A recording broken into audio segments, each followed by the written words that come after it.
up, Randies? Stan here, and with the release of Fire Emblem Fates and Pokemon's 20th anniversary, I've been in a very RPG-centric mood lately. And for the sake of wasting time, I won't bore you guys to death with the details, but know that I am very, very thankful for 25,000 subscribers on the Random Tens channel, and as a thank you, I thought I'd make something a little more personal. So here are my top 10 favorite starter Pokemon of all time.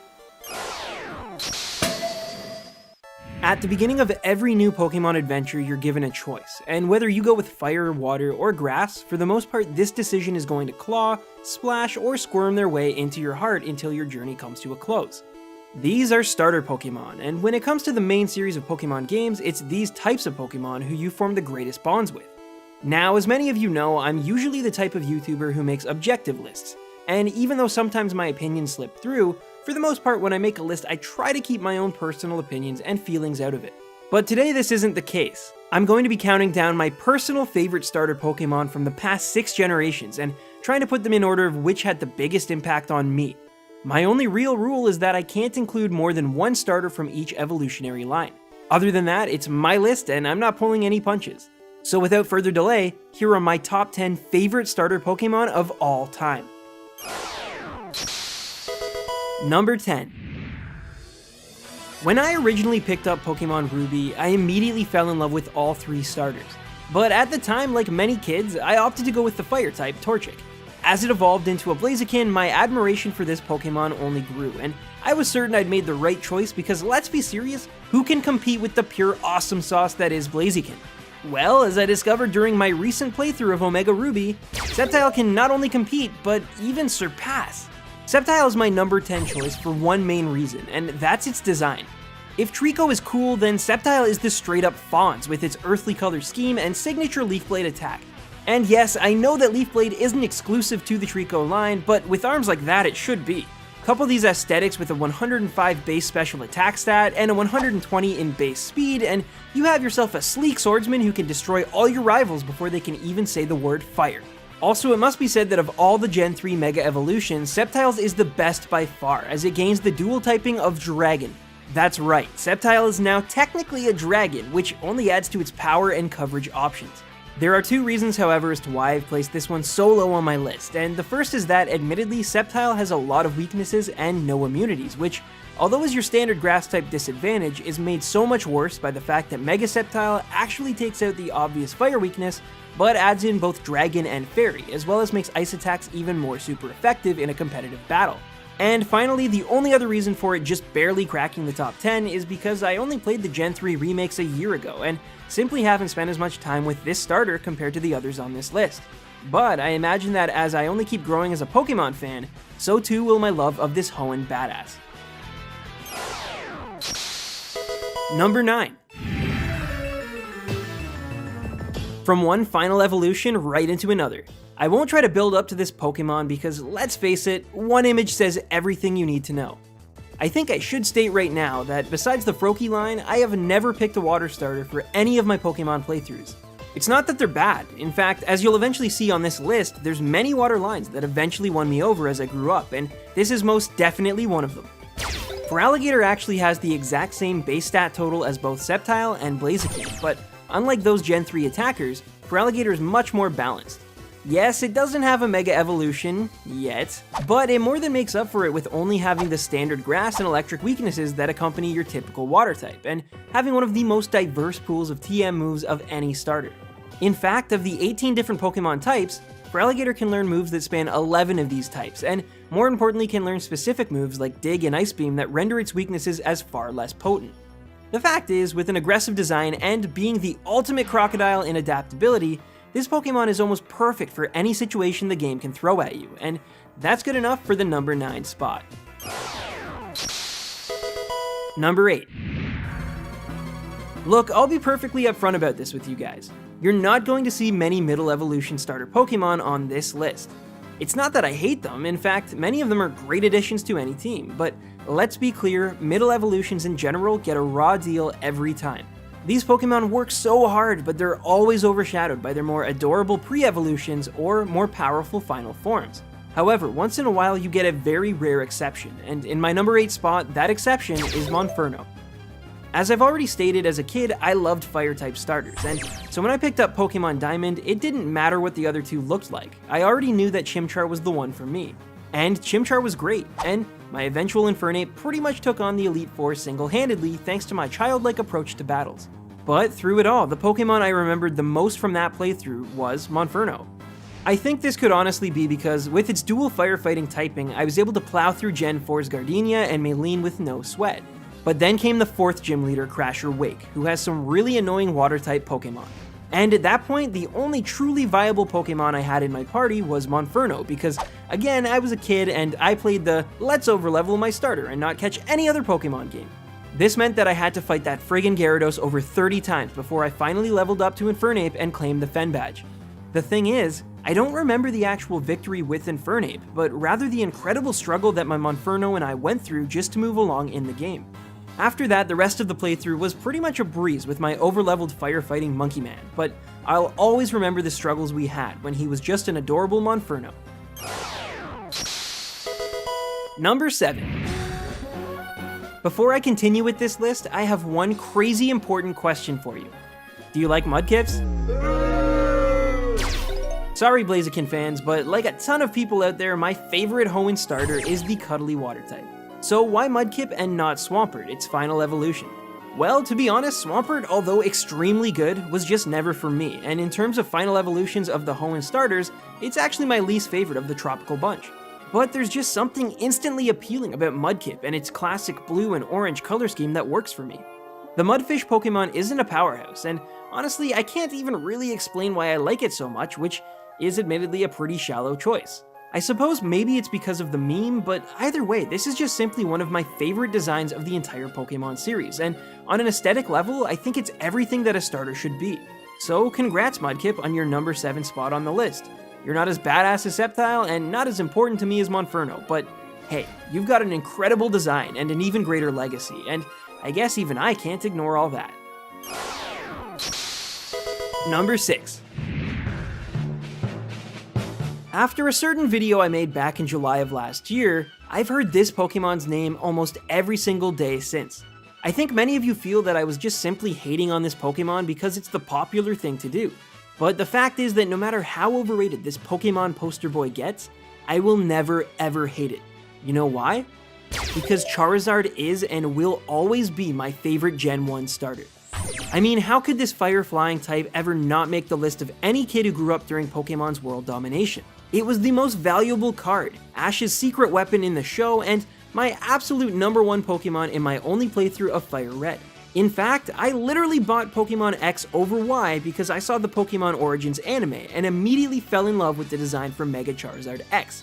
So yeah, all of you people out there who think I'm way too hard on this fire-breathing beauty need to calm down because, frankly, I love Charizard.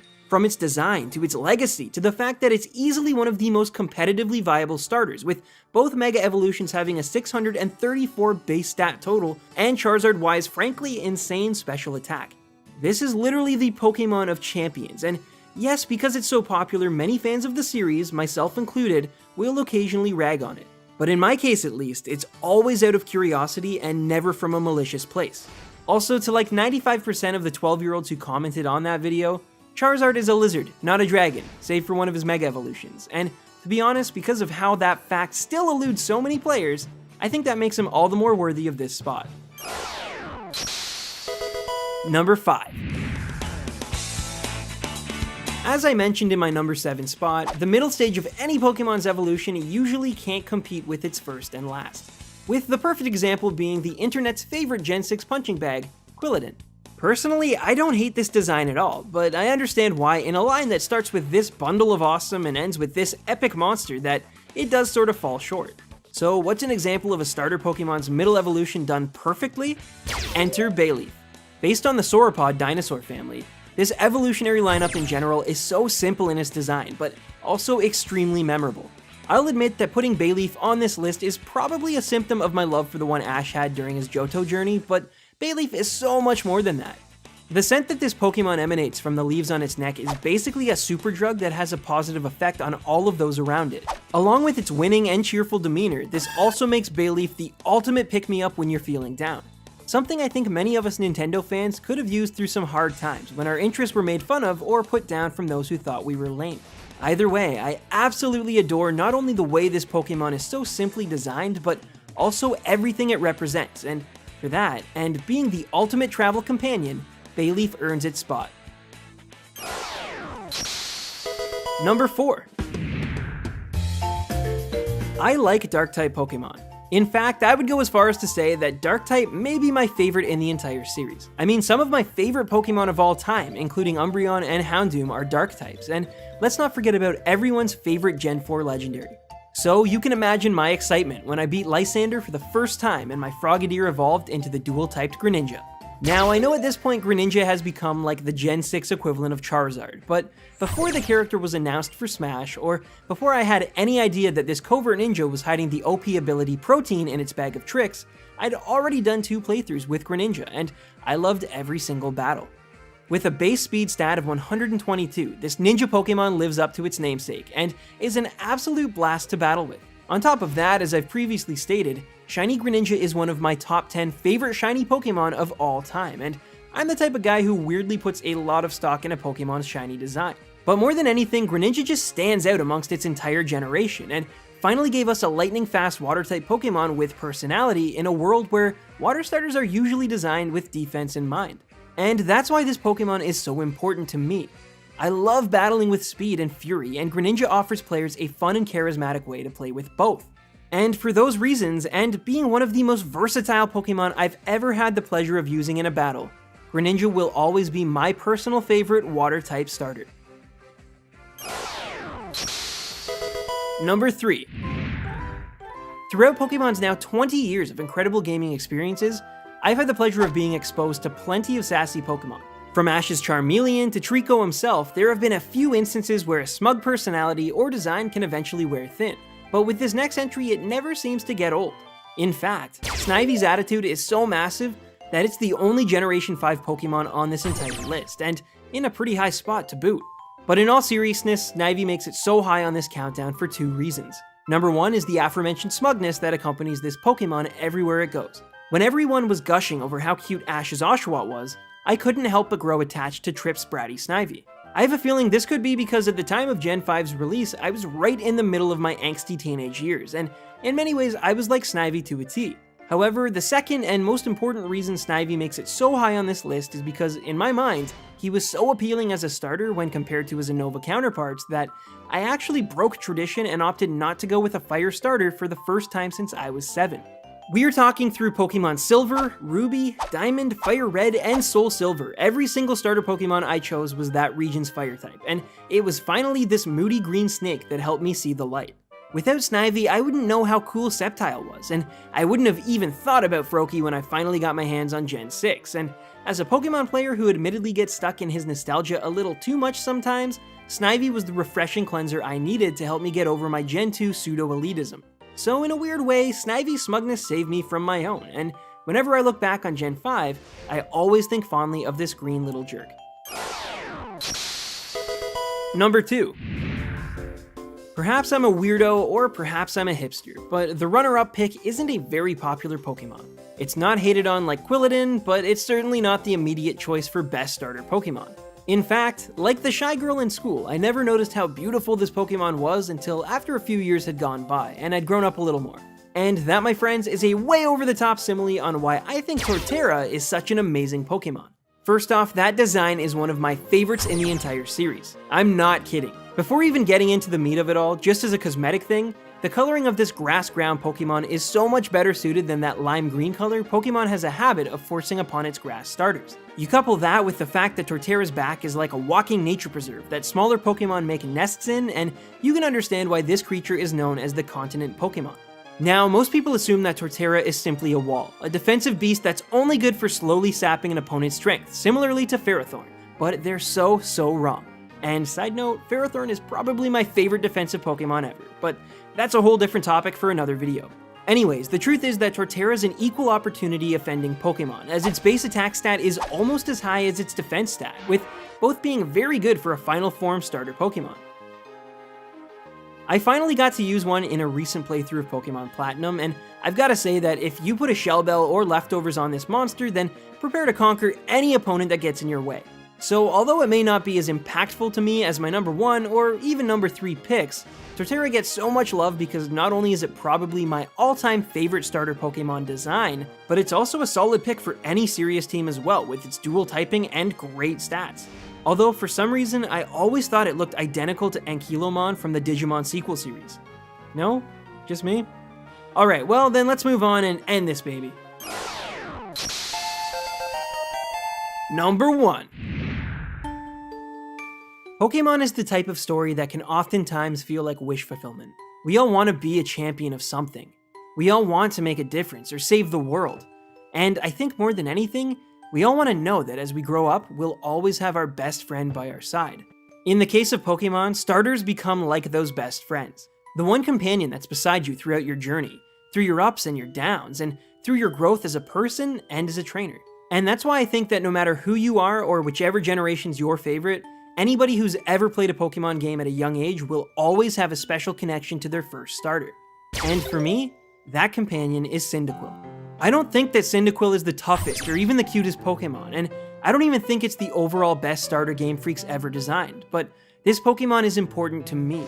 I struggled for the longest time whether to give this spot to Cyndaquil or its final evolution Typhlosion, but in the end I remembered something I did as a kid that made this decision easy for me. When I got past the second gym leader in Pokemon Silver, my Cyndaquil began evolving, and instead of letting it grow more powerful, I hit B. In fact, I hit B every single time it would level up from then until Cianwood City because, in all honesty, I didn't want my partner Pokemon to change. It had taken me 2 days to get to that point, and in my 7-year-old mind, I'd spent so much time learning and having fun with this one specific creature that I didn't want it to leave me behind.